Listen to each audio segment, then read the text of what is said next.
जय श्री राम।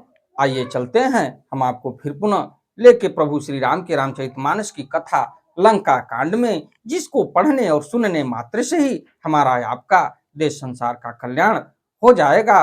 क्योंकि लंका कांड एक ऐसा कांड है जो कि देखा जाए तो अधर्म पर धर्म की विजय का कांड है।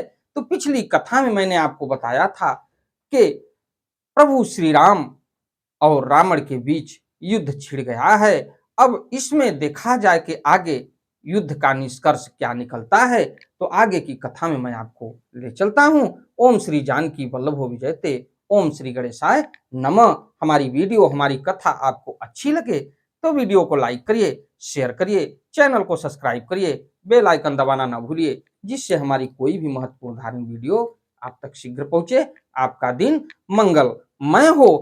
तो मेघनाद के समान 100 करोड़ अगणित योद्धा उन्हें उठा रहे हैं, परंतु जगत के आधार श्री शेष जी, लक्ष्मण जी उनसे कैसे उठते, तब वे लज्जा कर चले गए। आगे की कथा में मैं आपको ले चलता हूं, जिसमें मेघनाद और भैया लक्ष्मण के बीच युद्ध होने वाला है, और यह युद्ध का परिणाम क्या निकलता है इसके लिए मैं आपको आगे ले चलता हूं।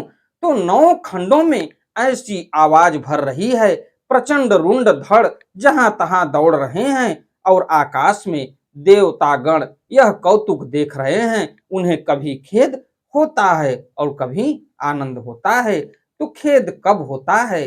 जब अधर्म पर, जब देवता खेद उसी समय करते हैं जब प्रभु श्री राम के पक्ष की सेना भयभीत होती है, तो उन्हें खेद होता है। लेकिन जब रावण की सेना अधमरी हो जाती है तो उन्हें काफी आनंद मिलता है। रुधिर गाढ़ भरी भरी जम्यो ऊपर धूरी उड़ाए, जन अंगार रासिन पर मृतक धूम रहो छाई। तो खून गड्ढों में भर भर कर जम गया है और उस पर धूल उड़कर पड़ रही है। वह दृश्य ऐसा है मानो अंगारों के ढेरों पर राख छा रही हो। तो घायल वीर विराज ही कैसे, कुसुमित किसुक के तरु जैसे, लक्ष्मण मेघनाद दो जोधा, भीरहि परस्पर करि अति क्रोधा। तो घायल वीर कैसे शोभित हैं, जैसे फूले हुए पलाश के पेड़। लक्ष्मण और मेघनाद दोनों योद्धा अत्यंत क्रोध करके एक दूसरे से भिड़ते हैं। एक कही एक सकई नहीं जीती, निश्चर छल बल करई अनीति। क्रोधवंत तब भयउ अनंता, भंजेउ रथ सारथी तुरंता। तो एक दूसरों को कोई किसी को जीत नहीं सकता। राक्षस छल बल माया और अनीति अधर्म करता है। तब भगवान अनंत जी लक्ष्मण जी क्रोधित हुए और उन्होंने तुरंत उसके रथ को तोड़ डाला और सारथी को टुकड़े टुकड़े कर दिया। नाना विधि प्रहार कर शेषा, राक्षस भयो प्राण अवशेषा। रावण सुत निज अनुमान अनुमाना, संकट भयो हरि मम प्राणा। तो जब शेष जी लक्ष्मण जी उस पर अनेक प्रकार से प्रहार करने लगे, राक्षस के प्राण मात्र शेष रह गए और रावण पुत्र मेघनाथ ने मन में अनुमान किया कि अब वो तो प्राण संकट आ बना है, ये मेरी प्राण हर लेंगे। ये भयभीत हो रहे हैं मेघनाथ भैया लक्ष्मण से कि हमारे प्राण अब हर लेंगे। तो वीर घातनी छाड़ी सी सांगी, तेज पुंज लक्ष्मण उर लागी। मूर्छा भई शक्ति के लागे, तब चली गयो निकट भय त्यागे। तो उसने मेघनाथ ने शक्ति बाण का प्रयोग किया जो भैया लक्ष्मण को लगा और वो मूर्छित हो गए।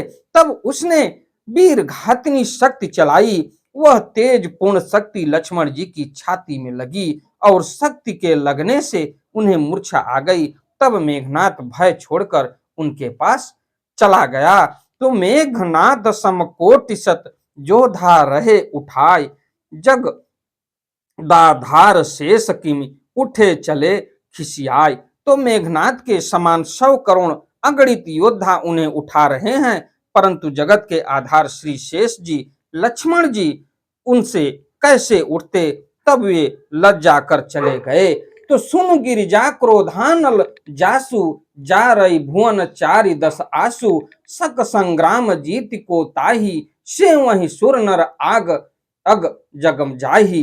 तो शिव जी कहते हैं कि हे गिरजे सुनो, माता पार्वती से कि हे गिरजे सुनो, प्रलय काल में जिन शेष नाग के क्रोध की अग्नि 14 भुवनों को तुरंत ही जला डालती है, और देवता मनुष्य तथा समस्त चराचर जीव जिनकी सेवा करते हैं उनको संग्राम में कौन जीत सकता है। ये माता से कह रहे हैं, माता पार्वती से, भोलेनाथ के जिनके प्रताप से देखा जाए तो 14 भुवनों को तुरंत ही जला सकते हैं, उनको कौन जीत सकता है। यह कौतूहल जानई सोई, जा पर कृपा राम के होई, संध्या भई फिर दो बाहनी, लगे संभारन निज निज अनी। तो इस लीला को वही जान सकता है जिस पर श्री राम जी की कृपा हो। संध्या होने पर दोनों ओर की सेनाएं लौट पड़ी, सेनापति अपनी अपनी सेनाएं संभालने लगे। व्यापक ब्रह्म अजीत भुवनेश्वर, लक्ष्मण कहाँ बूझ करुणा कर, तब लगी लय आयो हनुमाना, अनुज देख प्रभु अति दुख माना। तो व्यापक ब्रह्म अजय संपूर्ण ब्रह्मांड के ईश्वर और करुणा की खान श्री रामचंद्र जी ने पूछा लक्ष्मण कहाँ है। तब तक हनुमान उन्हें ले आए। छोटे भाई को इस दशा में देखकर प्रभु ने बहुत ही दुख माना। जामवंत कह वैद सुसेना, लंका रहई को पठई लेना, धरि लघु रूप गयो हनुमंता, आने भवन समेत तुरंता। तो जामवान ने कहा कि लंका में सुसेन वैद रहता है, उसे ले आने के लिए किसी को भेजा जाए। हनुमान जी ने छोटा सा रूप धारण करके गए और सुसेन को उसके घर समेत तुरंत ही उठा लाए। लेकिन उसके बाद देखा जाए तो भैया लक्ष्मण जो शेषनाग के अवतार हैं, और ये प्रभु की लीला प्रभु ही जान सकते हैं। राम पदार बिंद सिर नायौ आई सुसेन, कहा नाम गिरी औषधि, जाहु पवन सुत लेन।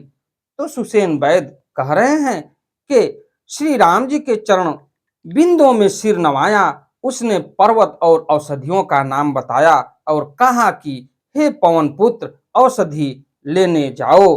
तो राम चरण सरसिज उर राखी, चला प्रभंजन सुत बल भासी, वहां दूत एक मरम जनावा, रामन काल नेम गृह आवा। तो श्री राम जी के चरण कमलों को हृदय में रखकर पवन पुत्र हनुमान जी अपना बल बखान कर, अर्थात वे अभी लिए आता हूं ऐसा कहकर चले। उधर एक गुप्तचर ने रावण को इस रहस्य की खबर दी। तब रावण कालिनेम के घर आया। दसमुख कहा मरम ते ही सुना, पुनि पुनि काल नेम सिरु धूना, देखे तुम्हें नगर जही जारा, तासु पंथ को रोकन पारा। तो ये कालनेम से रावण मिलने के लिए आया और कह रहा है कि रावण ने उसको सारा मर्म हाल बतलाया। कालनेमी ने सुना और बार बार सिर पीटा, खेद प्रकट किया। उसने कहा तुम्हारे देखते देखते जिसने नगर जला डाली उसका मार्ग कौन रोक सकता है। इसी के साथ मैं अपनी वाणी को विराम देता हूं। अगली कथा में मैं आपको ले चलूंगा। हमारी वीडियो हमारी कथा आपको अच्छी लगे तो वीडियो को लाइक करिए, शेयर करिए, चैनल को सब्सक्राइब करिए, बेल आइकन दबाना ना भूलिए, जिससे हमारी कोई भी महत्वपूर्ण धार्मिक वीडियो आप तक शीघ्र पहुंचे। आपका दिन मंगलमय हो। चलते चलते एक बार प्रेम से बोलिए प्रभु श्री राम की जय हो, प्रभु श्री राम की जय हो, प्रभु श्री राम की जय हो, भैया लक्ष्मण की जय हो और महावीर बजरंगबली की जय हो। अंधविश्वास से दूर रहते हुए प्रभु श्री राम के श्री चरणों में समर्पित होइए। धन्यवाद।